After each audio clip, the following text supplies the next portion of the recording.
Hello and welcome to probably our favourite episode so far. But we don't know yet. Well, we don't know.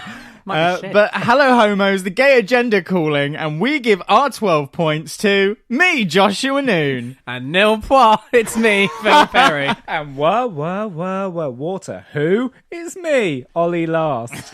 So, as always, you can follow us on Twitter, Instagram, and Facebook at Fagony Aunts. I swear it's a bundle of joy over there on our Instagram. And you can also go to our website, which is www.fagonyarts.co.uk, where you can listen to our favourite episodes and do whatever you want. And you can listen to our shit episodes as Yeah, well. you can listen or to your them. favourite. Listen to our favourite episode. You can listen to your favourite You episodes. listen to whatever you damn well please. You can drop us a message and you can send in your dilemmas for the Fagony Aunts to solve. Yes, you can. So, Phil, go on. Tell us. Say, there is no time for Fagony Aunts today. We need to get absolutely knee deep in it. Straight away. Eurovision week. Yeah, And, which is, Gay World Cup week. It is. It basically. really is, isn't it? It's fabulous. Yeah. So Eurovision, it's almost upon us. So we should say. But yeah, before we start, you'll be. This is a 2-part. This is exciting. The podcast isn't 2 parts, but the recording is. yes. So, we're gonna have a Halfway through, you'll probably hear a major dip in energy because we're recording part of this now pre-Eurovision, and the second half of this podcast will be post-Eurovision. So but it's going to be also post-Eurovision party. So Yes. we are hosting an event, the three of us, Absolutely. for the eve of the Eurovision final. I would say come along, but this will be coming out Afterwards. It's all in the we're in the future. Come along next year. So the rest of this, the second half will be recorded once we wake up in the morning, hungover, and we'll see how. We'll discuss last night's. We'll discuss the events. We'll see Antics. how our predictions turned out. Yes, we're going to do predictions live on air. Ooh. So yeah, let's get started. And So I think the first thing, let's just talk Eurovision in general, and literally what we just said about it being, like a big gay event in the big gay calendar. It is. Why? What is it about Eurovision that? Because it's not because whenever I bring it up with normals, it's like straight. everyone They're just not looks at you like, normals. oh yeah, like I say, oh it's Eurovision on Saturday, and Eurovision. people just look at you like you've just told them the date. Like there's no like immediate special. reaction. Like it's just like and like people don't care. Straight people don't care, but why do gays? You care? know what it is? Right. There's 2 things that appeal to every single gay. One, the campery. Sweeping generalisation, but go ahead. Well, okay, most gays. The campery of it all, which I think is fabulous, the showmanship, and just you don't know what the hell people are going to pull out their asses and put it on stage. And gays love that. in front of like 300 million people. I think that for the show, and then the drama of the results as well, is like the most exciting thing. Especially since they've amped it up, they changed the rules in the last couple of years. So when they reveal the it's anyone's reveal the game, isn't it? votes- You watch your country sitting- flip yeah. from like 20 It's like, into watching 40. it's like watching an airport plane board. Like Exactly. boarding And it board. takes so long as well, so you get like a good 90 minutes of pulsy ass tension. It's great. It's another such a thing high. gays love. That is gays' favourite. Exactly. But no, you're right, because I was at a screening. So we're recording this, dear listeners, between semi-final the one. We're between 2 semis. Well, essentially. that's how we And, always So are, last isn't it? night was the first semi-final. So, and I was at a screening for that, and it was like the World Cup. Yeah, everyone was. They love it. People were cheering on their teams. People were. It was like a full thing. Like, it's what I wish I could be involved. Like, when I watch people, when I go to the pub and the football's World on, Cup, yeah. and I think, like, what? Who cares? Who win? Like, who cares? Really? Yeah. Doesn't matter. But that atmosphere and that camaraderie. Is that the right word? Yeah. Camaraderie. Yeah. But everyone was just running together, and like people on opposite sides of the bar were running to hug each other when they were like When their countries were, yeah. People bringing their own flags. They weren't even provided. People had brought their own, props, and which It's fantastic, and I love the fact that it is almost identical in terms of a World Cup. Like, we do sweepstakes. Yeah. There are There's loads. parties. There are Love loads a around. There's sweepstake. loads of celebrations. There's a come massive over. final. We're doing some food. Each country, friends. like the winning country, gets to host. Like, there's host countries, all of that sort of stuff. It's really, really great, and I love it. I also love the perform. I love watching the live performances because it's so fantastic when things go wrong. But so we'll come to our our opinions on some of the acts in a minute, but Yep. it is worth noting the thing about the stage performances, because sometimes I feel like I'm led visually, and I think if I listen to this song without all the flying and the glitter, I'm not going to enjoy it as much. I don't. Would I have turned off by now? Probably, but. Yeah. I think a lot of people kind of... It's a very class. It's like a drag race. It's like... Yeah. It's, you know, you may not be doing the best lip sync, but if you can take the, do the wig reveal and the costume reveal, you can... I'm watching. Visually hook Exactly. people. So, but yeah, so in terms of a song, visually or audio, what do you look for in an act? What do you look for in a Eurovision I look for a really, entry? I look for a nice build-up. Oh. I look for a really nice build-up. Alexa was going to go up. Oh, I thought that was dramatic No. tension. I thought you were doing a build-up. No. I see. I thought it was all very meta for a second. So, yeah, no, I like a sort of a build in the middle of the song to like a really great chorus where the lights get really bright and there's smoke and there's props. Yeah. And I love a massive, all-out, campery performance. Like giant beach balls in the audience type thing. Oh, yeah. I love like, it. Yeah, see, Confetti, glitter. Yeah, mine is very much so. Mine is the camp, the glitter, the props. But I like it, and music-wise, I'm looking for a dancey song. Yeah, a pop bop. I know, because I think there's a lot of people that try and make, a lot of acts try and, because obviously we all know it's not taken very seriously in the music world. No. And a lot of people are trying to make it more credible by doing kind of, I'm a serious artist. Yeah.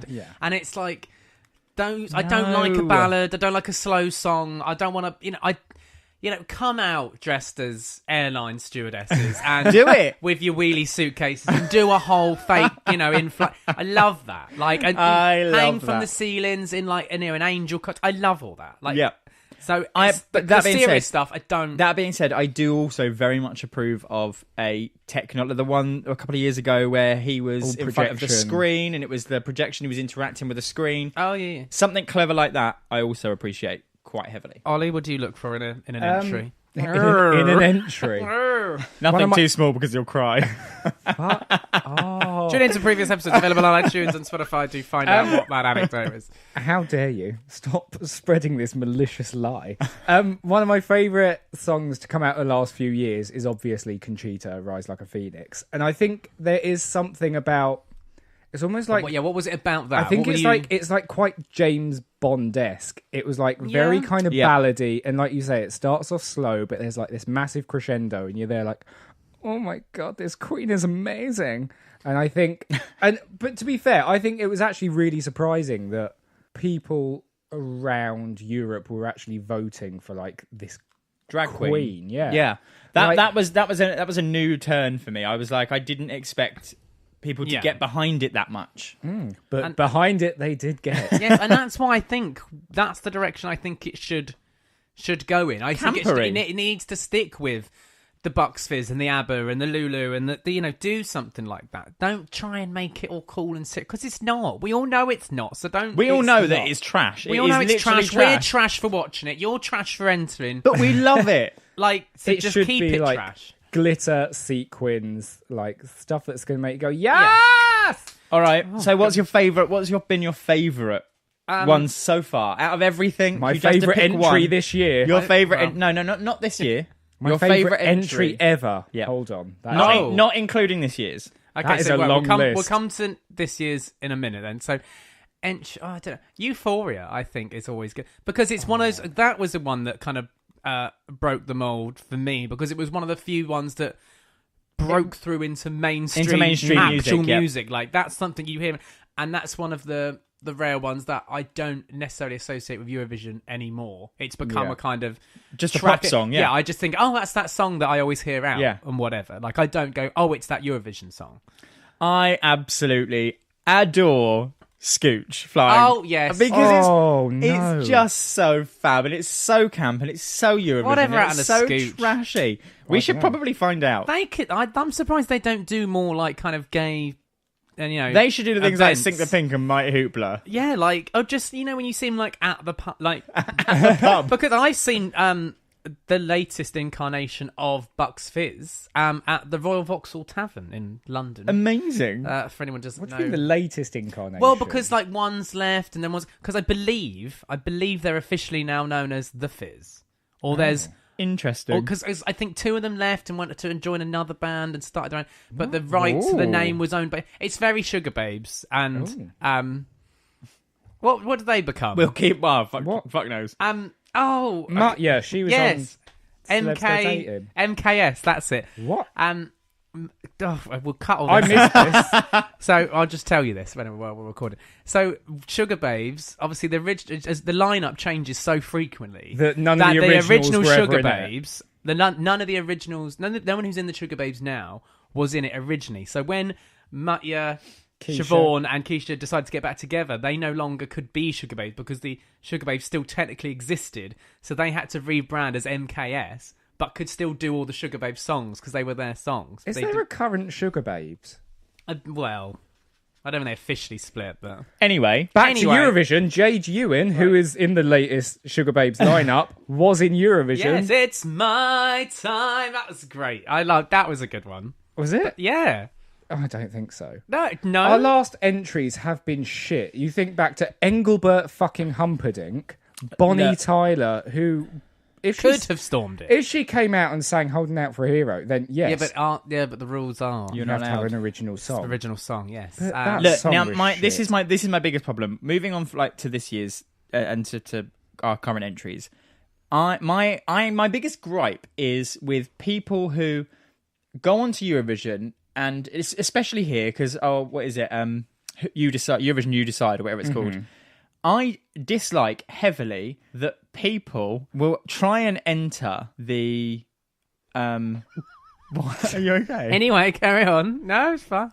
Yeah, so people try and enter. The people that try and enter are trying desperately to make something of their career through Eurovision. It's a stepping stone to a music career. Not that they are. So their main goal is not to win Eurovision. It is to build a platform for themselves to start a career. Yes. And that is why we're not doing very well, because these are the artists that come onto that show are have their main goal set as something else. What we need is a group of people. They've almost got an agenda. They've almost got an agenda. You might say.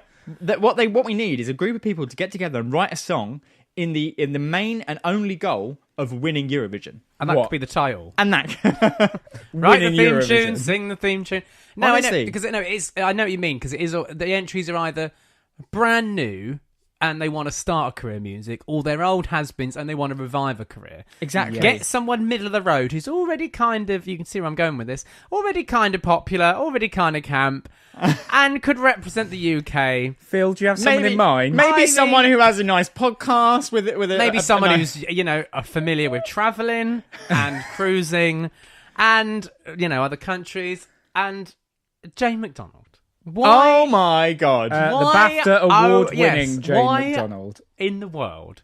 Because it's not beneath her. She'd do it for a laugh. She'd do it just to get a free holiday. Right, let's write a song for her. Let's take it to her and get her to do it. I think because if anyone has been lucky enough to see her on tour, her outfits they're not covered in feathers and sparkles, and her wigs in some of her previous shows. I mean, wigs.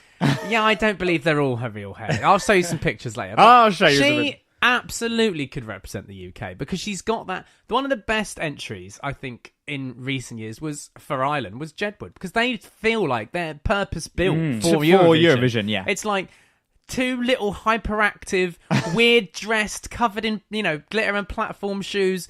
That is get them on the stage now, quick. So we need someone who's got a kind of a platform already and a level of camp that could get us at least more than bottom place. I just wish that we had someone who would write a song for Eurovision, because I think there are some really important things that you can hit to do well in Eurovision. The thing is, I think it needs something with not the same old bollocksy message